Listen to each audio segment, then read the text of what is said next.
What's going on, guys? Northeast Style Farmer here with another tremendous video that I'm getting ready to put before your eyes, so that way you can see just what we are doing on the farm today.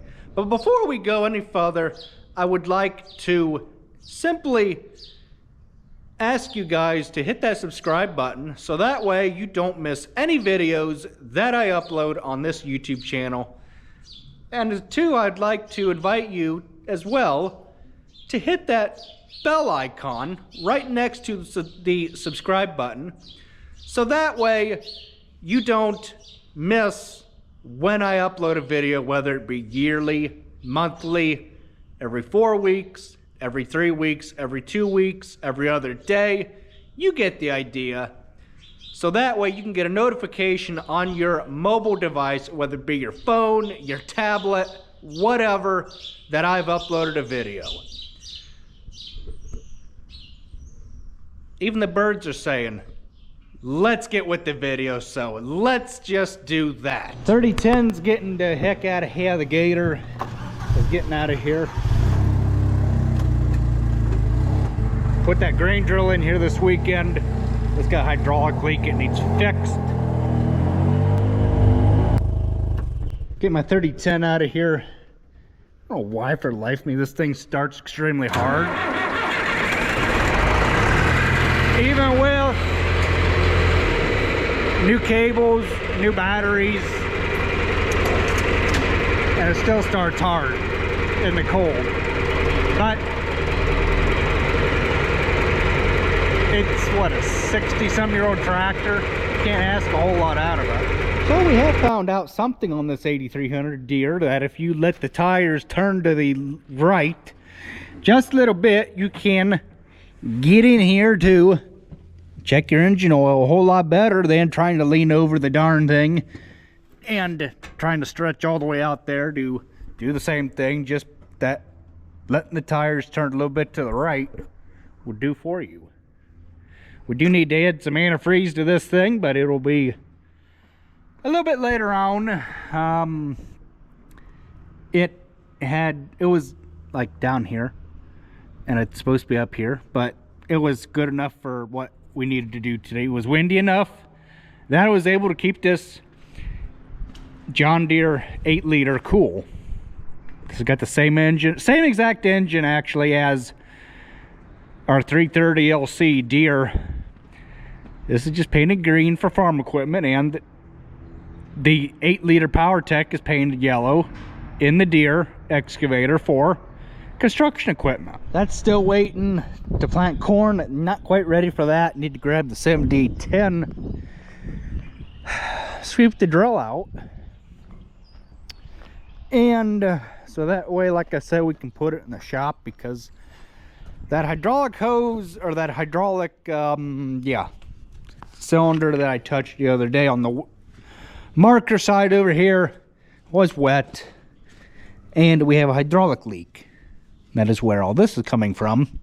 It's this fitting right here that's leaking, is what the problem is. You can see there clear as day, it is leaking, and well, it's going to be fixed.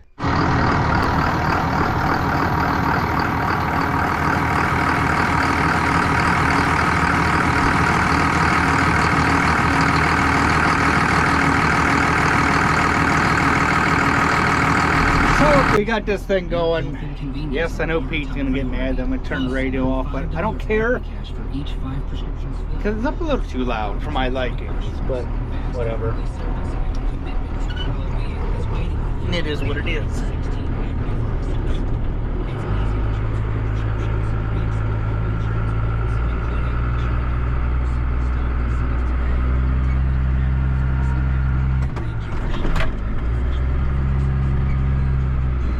Didn't really get a chance to wash my 3010 like I wanted to, but things happen, and I'll get to wash it soon enough. Get all the bird poop off it. I really should have put a tarp over it, even though it's got this canopy on it.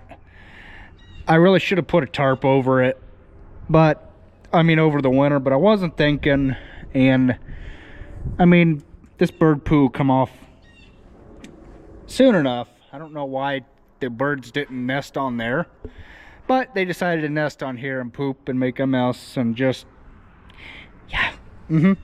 And Jan Coates really likes these fenders, or these lights in the fenders. I was watching, he had a die-cast model 4020. It was a Brazilian model, and what that meant is everything was the same, except it had fenders kind of like my John Deere 720, the clamshell fenders, how it had those instead of the, and he referred to these as the American version mud guards, which the die-cast toy that he had the lights mounted right here. Nah, I don't like that. Look better off in the fenders, just like the 4020s, 3010s, 3020s, the 4010s, 4000s, 5010s, 5020s, you name it. They had the lights in the fenders.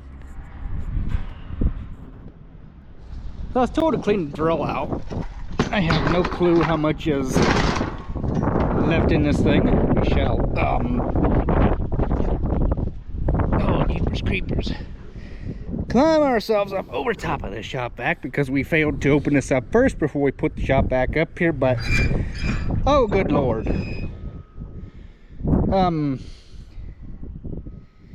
Yeah, we're gonna be here a while.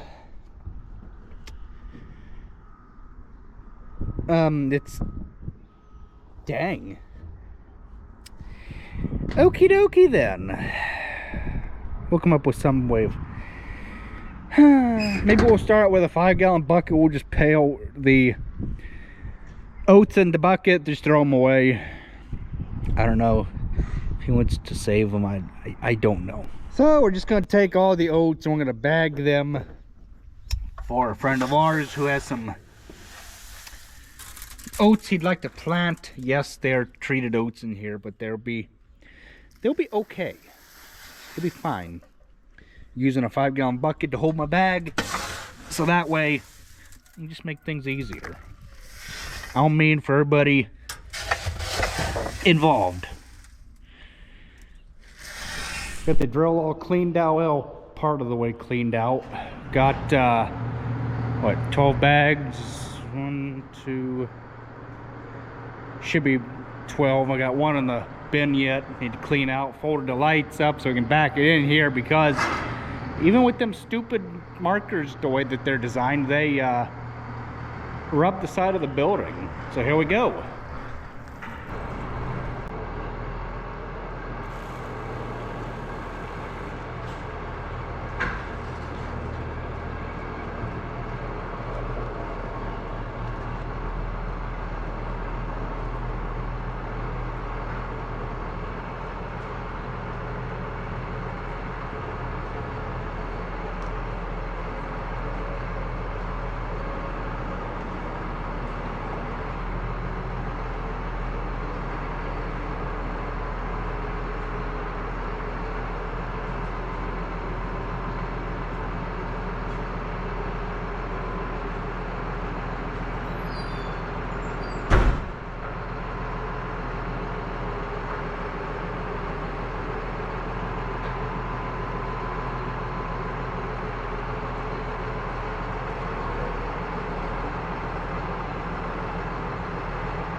Got the grain drill all in here.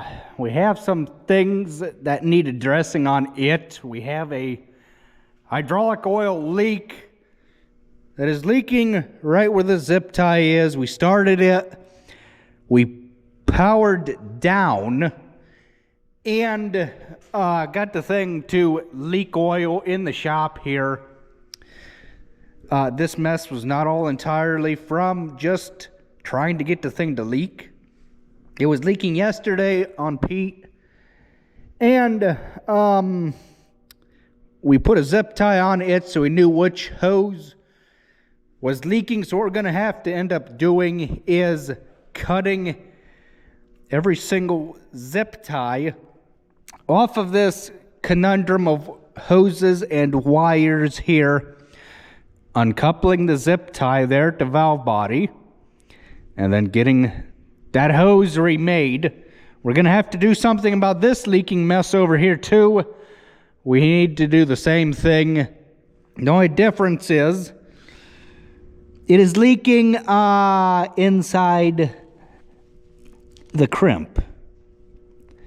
That is not crimped very good at all, and that is a result of it leaking because it is not crimped. The other side is mucho dry, but it is what it is. You guys see now what I mean by that? This thing just barely fits in here. If this was moved in that far, it'd be mucho easy to get this thing in here. But since these markers kind of flare out a little bit when they are in the transport position, they kind of make the thing a conundrum to get back in the operating room. So that is what is going to be happening tomorrow. We need to, like I said, fix that hose, fix the one over here, finish cleaning the drill out, run the shop back through it, tie these bags of oats up here. That's what I got the blue baler twine there for, so that they don't spill. And as much as I really don't care to do this job, we probably ought to give it a greasing. If only there was a way to put an auto greaser on the grain drill. That would be nice, but I don't see it ever happening. I just don't. We're going to be working in the shop today on this grain drill. Need to finish sweeping it out. Take a shop vac, sweep all the openers out the best we can. There will still be a little bit of oats left in the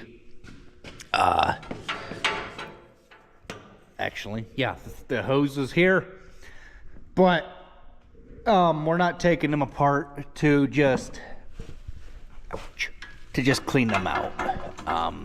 That is not gonna happen. I mean, if we really wanted to get nitpicky with it, we could, but we will just take the shop back and sweep them out when we got to get it all cleaned out. Where we left off yesterday with this, there's bags over there we filled for a friend of ours. He wanted to plant some oats, so I cleaned it out. I might just, well, there's enough there to finish this bag off. Then however much is left over, we might throw the rest in a bucket, throw it in the dumpster, because there's treated oats in here and they won't keep. Need to use this drill to plant hayseed. We'll put the hayseed right up in there.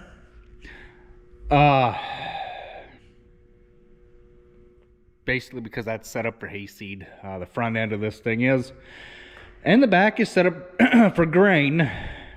Small grains. And I was wrong. I thought the field across the road that you guys saw me work with, the 8300.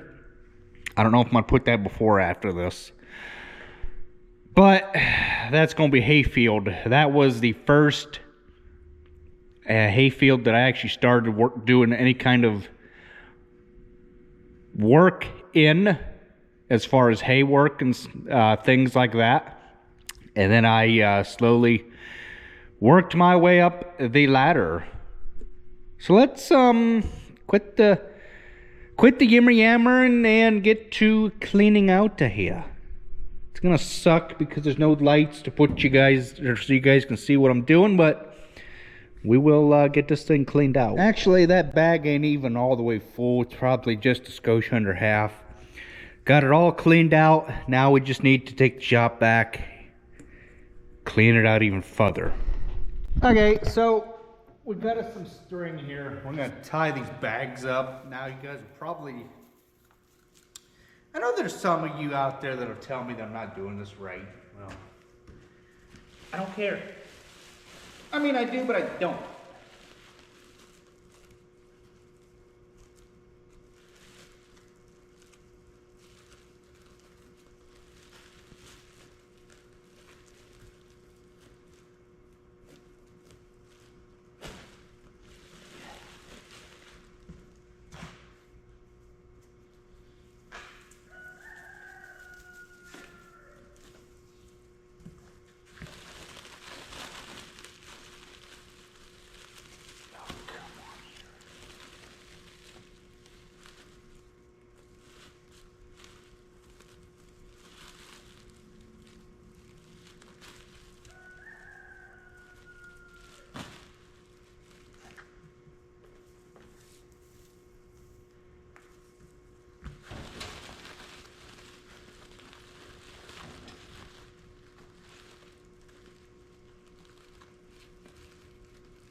Got the bags all tied up. Those are just extras right there. Didn't need the 5-gallon bucket like I thought I would to bucket oats to the dumpster. It works out. Let's turn our attention over to sweeping the thing out with the shop vac. Climbed all the way up here to realize a very, very, very, very, very, very important thing. You didn't plug it in.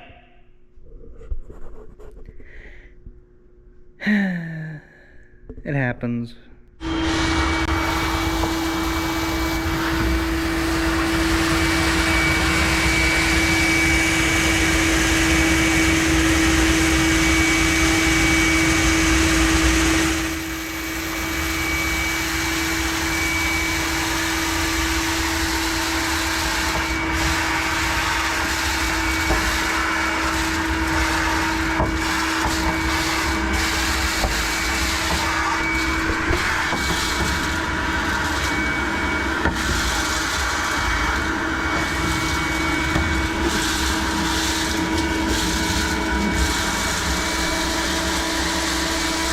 Got it all nice and spick-span and cleaned out.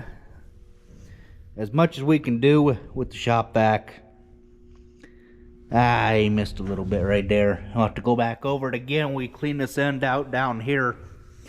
The reason why I started cleaning it out, the corner and then stopped, was because I had the thought of it would put too much, it would make the shop vac too full to be able to get down safely and pour in a 5-gallon bucket and then take to the dumpster.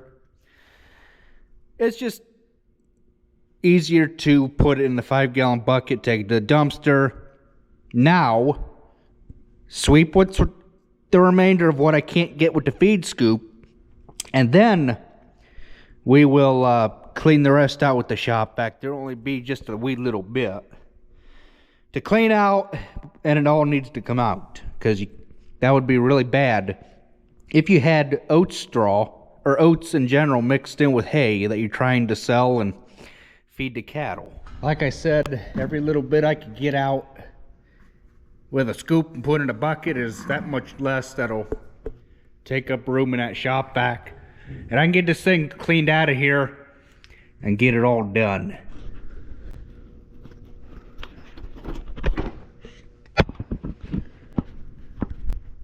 kind of curious how full this thing is.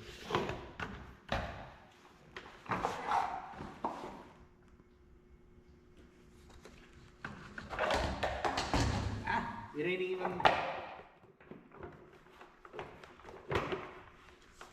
even up to the filler.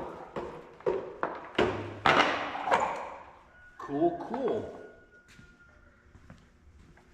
Gotta put that 7200 in front of the sprayer. Get it out of here because we don't have enough room. Oh, maybe I do, actually.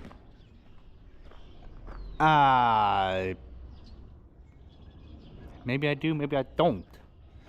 I was thinking I'll just scooching a 7200 over, but we're gonna be needing it to spray corn ground, and then I will work corn ground. But we need to get that Hasnt that is peeking back behind there. We need to get rid of that 3-point blade on it.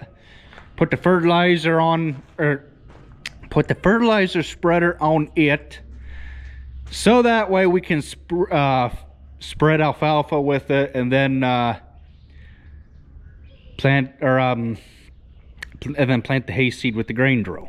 Just something about a 3-cylinder that I like, or else it must be just the specific Hasnt, or I mean the specific engine that Hasnt used.